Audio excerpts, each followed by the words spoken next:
friends, welcome back to my channel. അപ്പോൾ ഇന്നൊരു കുഞ്ഞു വ്ലോഗായിട്ടാണ് ഞാൻ വന്നിരിക്കുന്നത്.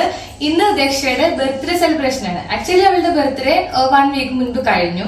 പക്ഷെ അപ്പോൾ അവൾക്ക് നല്ല പനിയും കാര്യങ്ങളും ആയതുകൊണ്ട് നമ്മൾ അപ്പോൾ ഒന്നും ചെയ്തില്ല. അപ്പൊ ഇന്ന് അവളുടെ കുറച്ച് ഫ്രണ്ട്സിനെ പിന്നെ നമ്മളുടെ കുറച്ച് ഫ്രണ്ട്സുമായിട്ട് ഒരു കുഞ്ഞു പരിപാടി. നമ്മൾ അധികം കാര്യമായിട്ടൊന്നുമില്ല, ചെറിയ രീതിക്ക് ഫുഡ് ഉണ്ടാക്കുക, പിന്നെ ഒരു കേക്ക് കട്ട് ചെയ്യുക, പിള്ളേർക്ക് സന്തോഷം ഉണ്ടാകുന്ന കുഞ്ഞൊരു പരിപാടി. അപ്പൊ നമുക്കൊന്ന് കണ്ടു നോക്കിയാലോ. അപ്പോൾ ഫുഡൊക്കെ ഞാൻ നേരത്തെ റെഡിയാക്കി വെച്ചായിരുന്നേ. കുറച്ച് ഫ്രൈഡ് റൈസ് ഉണ്ടാക്കിയത്, നമ്മുടെ നാടൻ ഫ്രൈഡ് റൈസ് ഈ കല്യാണത്തിനൊക്കെ കിട്ടത്തില്ലേ, അപ്പം അങ്ങനത്തെ ഫ്രൈഡ് റൈസും പിന്നെ കുറച്ച് ചിക്കൻ റോസ്റ്റും അതിൻ്റെ ഒപ്പം തന്നെ കുറച്ച് ബീഫും ഉണ്ടാക്കിയിട്ടുണ്ടായിരുന്നു. അപ്പോൾ ബർത്ത്ഡേക്കാർ ഇവിടെ എല്ലാം റെഡി ആയിട്ടെല്ലാം ഇരിപ്പുണ്ട്. ഇവിടെ ആക്ച്വലി ഡെക്കറേഷനും കാര്യങ്ങളും ഒന്നും ചെയ്തിട്ടില്ല. ഇന്ന് എല്ലാവർക്കും ഓഫീസുള്ള ദിവസമായിരുന്നുകൊണ്ട് എല്ലാവരും വന്നിട്ട് ആണ് ഇവിടെ പരിപാടികളെല്ലാം. അപ്പം കൂടുതൽ ആളൊന്നുമില്ല, നമ്മൾ കുറച്ച് പേരല്ലേ ഉള്ളൂ. അങ്ങനെ ഇപ്പോൾ കേക്കൊക്കെ വന്നിട്ടുണ്ട്. ദക്ഷയുടെ ഫ്രണ്ട്സും അവരാണല്ലോ ഇമ്പോർട്ടൻറ്റ്. അപ്പം ദക്ഷയാണെങ്കിൽ ഭയങ്കര എക്സൈറ്റഡ് ആട്ടോ. കാരണം അവളുടെ എല്ലാ ബർത്ത്ഡേ ആകുമ്പോഴത്തേക്കും ആ ഷാട്ടിക്ക് ബർത്ത്ഡേ ആവാൻ 1 മാസം മുമ്പ് തന്നെ ചോദിക്കാൻ തുടങ്ങും, ഏത് കേക്കാ വാങ്ങിക്കുന്നത്, ബർത്ത്ഡേക്ക് ഏത് ഡ്രസ്സാ, എന്താ ഗിഫ്റ്റ് വാങ്ങിത്തരുന്നത്. അതാണ് ഞങ്ങൾക്ക് ഇമ്പോർട്ടൻറ്റ്. അത് ചോദിച്ച് ഇങ്ങനെ ചോദിച്ചുകൊണ്ടിരിക്കും, എന്താ എനിക്ക് വാങ്ങിത്തരുന്നത്. അവൾക്ക് പക്ഷെ അങ്ങനെ ഭയങ്കര ചെറിയ പിള്ളേരാകുമ്പോൾ അവർക്കങ്ങനെ വില കൂടിയത് വേണമെന്നോ അങ്ങനെയുള്ള വിഷയമൊന്നും ഇല്ലല്ലോ. അപ്പം ഇങ്ങനെ ചോദിച്ചുകൊണ്ടേയിരിക്കും. അപ്പം നമ്മൾ പറയും, നിനക്ക് ഇഷ്ടമുള്ള എന്തെങ്കിലും വാങ്ങിത്തരാം. കാരണം ദക്ഷയ്ക്ക് ഇഷ്ടമുള്ള വാങ്ങിച്ചു കൊടുക്കാമെന്ന് പറഞ്ഞാൽ നമുക്ക് വലിയ തലവേദന ഇല്ലാത്ത കാര്യമാണ്. അവൾക്ക് എന്താ ഇഷ്ടമെന്ന് വെച്ചാൽ ഇങ്ങനെ ചെറിയ ചെറിയ കളിപ്പാട്ടങ്ങളും അങ്ങനെയുള്ള ഐറ്റംസൊക്കെ അവൾക്ക് വലിയ താല്പര്യം.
അച്ഛന്റെ വകയൊന്നും ഇല്ലയോ?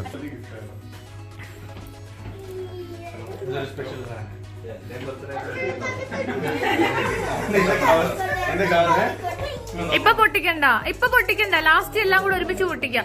കുറച്ച് കഴിഞ്ഞിട്ട് എല്ലാം കൂടി ഇവിടെ വെക്ക്. എല്ലാം കൂടി വെച്ചിട്ട് നമുക്ക് ഫോട്ടോ ഒക്കെ എടുത്തിട്ട് പിന്നെ പൊട്ടിക്കാം. അതൊരു സർപ്രൈസ് അച്ഛൻ്റെത്. നിങ്ങൾക്ക് അങ്കായി.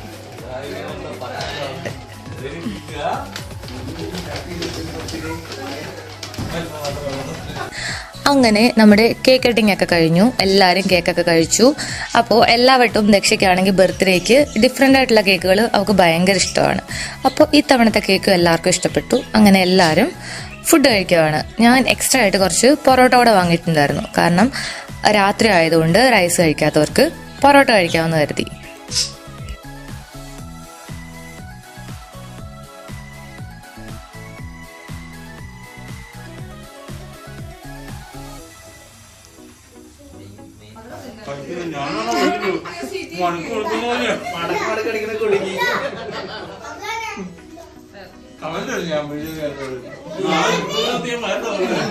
അപ്പോൾ ബർത്ത്ഡേ ഒക്കെ കഴിഞ്ഞ് എല്ലാവരും പോയി. സമയം ഏകദേശം 11:30-12 മണിയായി. പക്ഷേ ദക്ഷയ്ക്കും ദക്ഷയുടെ ഫ്രണ്ട്സിനും ഉറക്കമില്ല. കാരണം എന്താണ് ഗിഫ്റ്റിലുള്ളതെന്ന് പൊട്ടിച്ച് നോക്കാതെ ഇനിയിപ്പോൾ ഒരു രക്ഷയില്ല.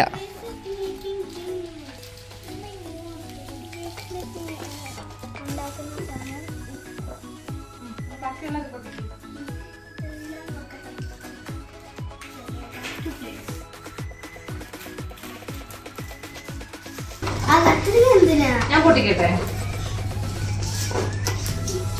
എനിക്കും ഇഷ്ടമാ.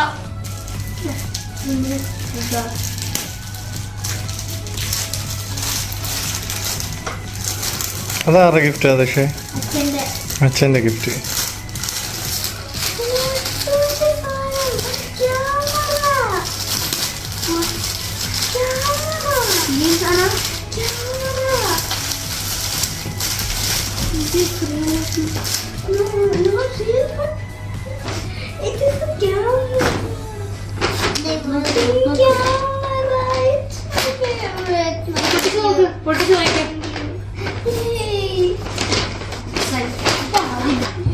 കുഴപ്പമില്ല, അത് പിന്നെ പൊട്ടിക്കാം. ബാക്കിയുള്ളതൊക്കെ ട്രൈ ചെയ്ത് നോക്കാം, ലാസ്റ്റ് പൊട്ടിക്കാം.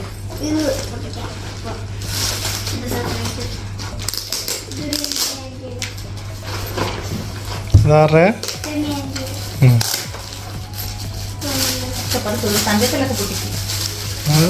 പൊട്ടിക്കുന്ന ആർക്ക് നോക്കി?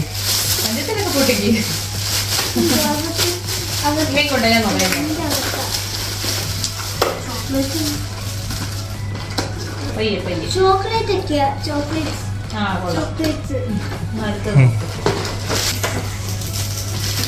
അമ്മയുടെ ഈ ജന്മാനത്തിന് നല്ല വെയിറ്റ് ഉണ്ടല്ലോ. നല്ല വെയിറ്റ് ഉണ്ട്. ഓ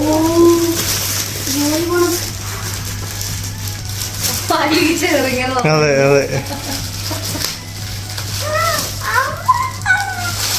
പിങ്ക് കളർ കണ്ടപ്പോഴേ ദശക്ക് ഇത് വേണമെന്ന് പറഞ്ഞേ.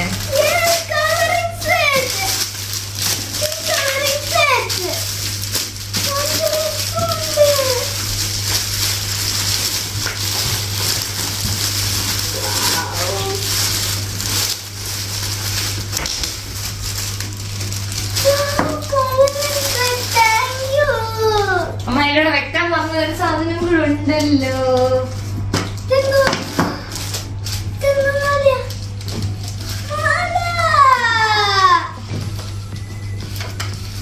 എന്ത്? എന്റെ പേരെന്തായിരുന്നു?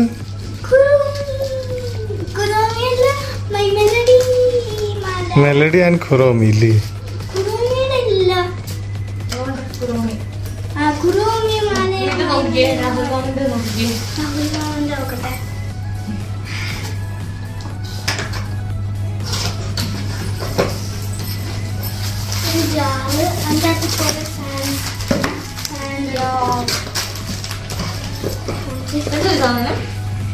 ഇതെന്താ കളറൊക്കെ വെച്ച് കുഴച്ചതാണ്ടൊക്കെ ഉണ്ടാക്കി അതിൻ്റെ അകത്ത് ലൈറ്റൊക്കെ വെക്കുന്ന കണ്ട.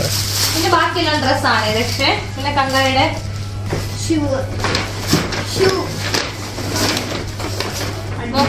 നോക്കിക്ക്.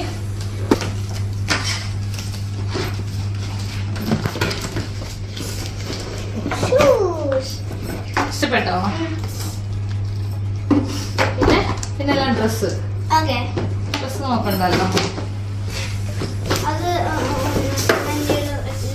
ക്യാമറ നോക്കിയല്ലോ.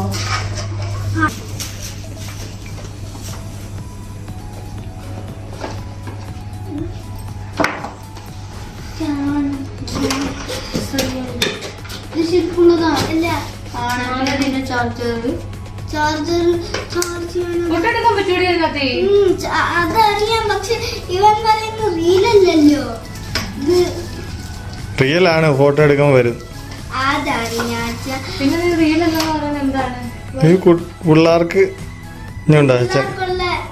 എന്തായാലും ഫോട്ടോ എടുത്തേ, ചാർജ് ചെയ്യണം. ഇനിയുണ്ടോ അച്ഛൻ നോക്കാം.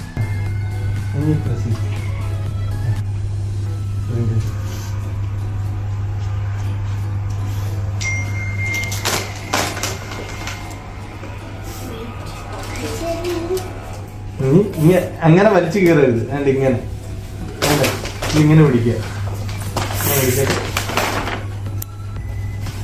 ക്ലിയർ ചെയ്യണം. എന്തേ ഫോട്ടോ കാണിച്ച്, എന്തേ ഫോട്ടോ കാണിച്ചു മസ്താനെ? ഉമ്മാ എടുത്ത് കളയരുത്. എടുത്തളഞ്ഞ കുറെ കൊള്ളാലോ. കൊള്ളാം. പക്ഷെ ഇഷ്ടപ്പെട്ടോ? അച്ഛന്റെ ഗിഫ്റ്റാണോ അമ്മയുടെ ഗിഫ്റ്റാണോ ഇഷ്ടപ്പെട്ടെ? ബാക്കിയുള്ളൊന്നും ആവില്ല. ഉണ്ടല്ലോ